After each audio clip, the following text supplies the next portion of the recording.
What's up, XFL Nation? This is Bird Gang 114. I'm Ed. And I'm Cam. And today we're going to go over the Week 5 Power Rankings. And before we start, we'd like to say, remember, please like and subscribe. We'd appreciate it. I'll go with my Power Rankings first. In spot number 8, I should say, I have the LA Wildcats. And I have them dropping from 5 to 8, down 3 spots because of the performance in New York. I believe LA went back a step. New York Guardians defense, I don't believe is that great, but LA just looked bad. They missed field goals and everything. I just think they took a step back. And 7th, I have the New York Guardians. I have them moving up 1 spot from last week. I believe the Guardians with Perez were a much better team, and it looked like they had some rhythm starting on offense. Defense took a step up, so I like what I saw.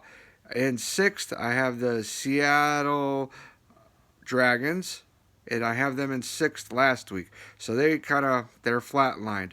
They put on a good game against the Battlehawks once BJ got put in at quarterback. So if hopefully they can build on that. Their defense was as good as usual. In 5th was I have the Tampa Bay Vipers. I have them moving up from 7th, so they moved up a couple spots. I did that because Tampa Bay's offense seems to be getting better and better every week. They definitely had a really good run game. They made DC's defense look really bad. No one's run on DC like Tampa Bay did, and it looks like Taylor's starting to make some connections there in Tampa Bay, so I believe they're heading. Their arrows are pointing upwards. I have Dallas in 4th. They didn't move. They stood still. I know they played a decent game against. Who did they play this week? Dallas played. Houston. Houston Roughnecks. And they played a decent game, but there was a lot of turnovers. I mean, Landry threw all those in the first half, and it just seems to me like Dallas's defense is good, but Dallas's offense is not ready for prime time. And now we found out that Landry Jones has a partially torn MCL. He's pretty much done for the season. So I'm keeping him at 4th, but there could be a big drop coming unless they make a trade. Our rumors we heard were for Quentin Flowers, but we'll see. In 3rd, I still have DC Defenders in 3. Only reason I didn't drop them lower was because of the injury to Landry Jones in Dallas, so I just kept them at 3rd because I believe they're a better team than Dallas without Landry Jones. So that's the only reason. But they have to straighten the ship out or they're going to be done pretty soon. In 2nd, I have Houston, which I have moving down from 1st. The reason is I believe their offense has peaked. It's not as dynamic as in weeks 1 and 2. It just seems people are starting to figure them out. Their defense is not bad. It's keeping them in the games, but I just think they've peaked already. And in 1st, I have a new number 1, and that's the St. Louis Battlehawks. I have them in 1st because it just seems like their offense every week seems to get better, and better. And Teamu looked unstoppable doing the RPOs. They have a good special teams, and their defense is for real. The fan base is great there. I think they're going to go far in the playoffs, if not to the championship game. I just see them as their arrows moving up, and up, where Houston is kind of flatlined. Now I'm going to pass it over to Cameron, and he'll give you his views on the power rankings that he has. Well, in 8th, I have New York Guardians.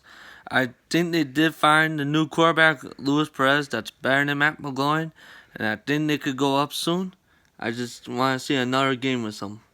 So whoever they play next week. Number 7, I have Seattle Dragons. They were my 6th, so they went down 1. I thought BJ Daniels is going to be good, and I want to see another game with them as well. So I don't want to put them a little higher if they're not going to play back-to-back good weeks. You know what I'm saying? So And then number 6, I got Tampa Bay Vipers that went up 1. I felt like their run offense was really good against DC that I was not ready to see. I didn't think Tampa was going to run that good against them. So I think Tampa Bay is getting better, and the quarterbacks, like you said, were throwing better to the guys. So I think Tampa is going higher and higher. My 5th, I have Dallas. The only reason why I kept them at 5 was because of Landry Jones' injury. I would have got him ahead of these 2 teams I have next. But because Landry Jones got hurt, I'm keeping them at 5. Number 4, I have LA. I know. That's crazy. I get it. But they did not have Spruce and they did not have Carter. That's 2 key guys, I think, on that team. The starting running back, starting receiver easily.